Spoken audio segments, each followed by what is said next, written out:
આકાશવાણી ભુજ સમાચાર અશરફ નથવાણી વાંચે છે. નમસ્કાર. છેલ્લા 3 દિવસથી પડી રહેલા ભારે વરસાદે ગુજરાતને ગમરોળ્યું છે. દક્ષિણ ગુજરાત અને મધ્ય ગુજરાત બાદ હવે ઉત્તર ગુજરાતમાં પણ ભારે વરસાદ પડી રહ્યો છે. વહેલી સવારથી અત્યાર સુધી રાજ્યના 239 તાલુકાઓમાં વરસાદ નોંધાયો છે. અનેક માર્ગો પ્રભાવિત થયા છે અને વાહન વ્યવહાર મોટા પાયે ખોરવાયો છે.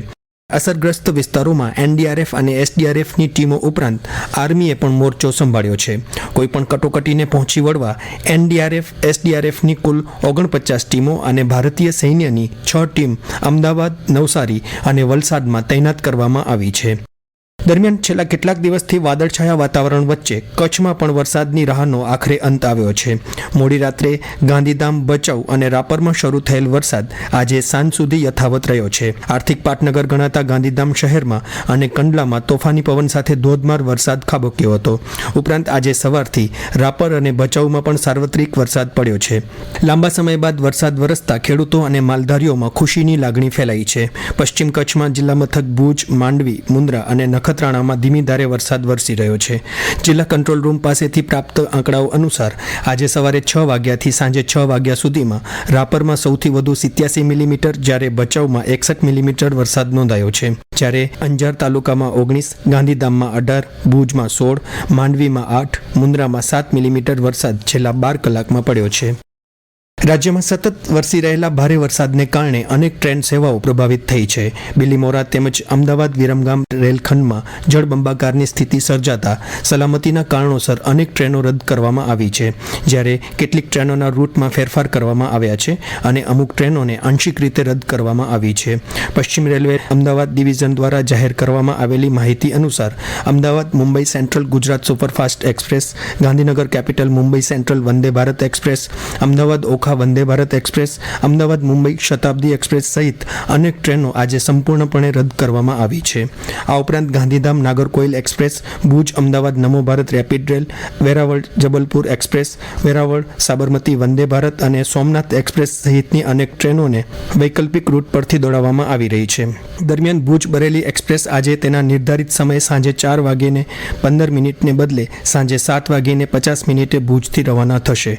પશ્ચિમ રેલવેએ મુસાફરોને યાત્રા શરૂ કરતા પહેલા રેલવેની સત્તાવાર વેબસાઇટ NTES અથવા રેલ મદદ એપ દ્વારા પોતાની ટ્રેનની નવીનતમ સ્થિતિ ચકાસવાની અપીલ કરી છે.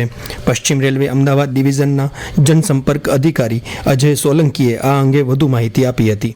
દક્ષિણ ગુજરાતમાં ભારે વર્ષાને કારણે ખાસ કરીને બિલીમોરા રીજનમાં નદીનું સ્તર જે ઉપર આવ્યું છે એના કારણે યાત્રીઓની સુરક્ષાને ધ્યાનમાં લઈને પશ્ચિમ રેલવે અમુક ગાડીઓ રદ કરી છે. મુખ્યત્વેમાં છે 22954 Ahmedabad Mumbai Central Express, 20959 Valsad Vadnagar Superfast, Ahmedabad Viramgam MEMU, Ahmedabad Mumbai Central Shatabdi, Gandhinagar Capital Mumbai Central Vande Bharat અને અમદાવાદ વલસાડ ગુજરાત ક્વીન આ મુખ્ય ગાડી જે રદ કરવામાં આવી છે.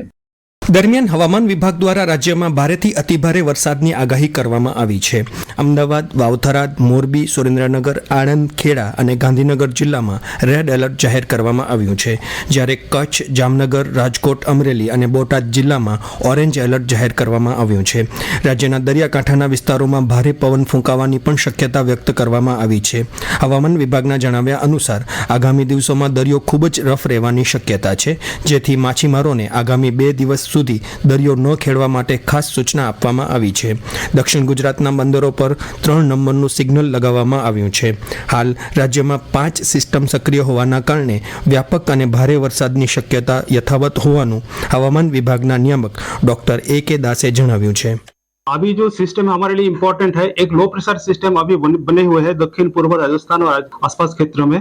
मानसून ट्रफ अभी पास कर रहा है जैसलमेर, देन वो सेंटर ऑफ लो प्रेशर से एक ट्रफ लाइन अभी पास कर रहा है लो प्रेशर सिस्टम से होते हुए south east Rajasthan and neighbourhood to across west Rajasthan, Haryana and Punjab. Gujarat region और सौराष्ट्र के दोनों रीजन के लिए very heavy with exceptionally heavy rainfall का वार्निंग दिया गया है रेड वार्निंग के साथ. इसमें जो डिस्ट्रिक्ट हमारा exceptional heavy rainfall red warning के साथ आ रहा है भावथराड, बनासकांठा, पाटन, मेहसाना, मोरबी, सुरेंद्रनगर, अहमदाबाद, गांधीनगर, खेड़ा और आनंद के लिए दिया गया है. ऑरेंज वार्निंग के जो डिस्ट्रिक्ट हमने दिया है आज साबरकांठा, अरावली, माहीसागर, दाहोद, पंचमहल, बडोदरा, भरूच, सूरत, नवसारी, वलसाड, दमन दादरा नगर हवेली के लिए ऑरेंज वार्निंग दिया गया है।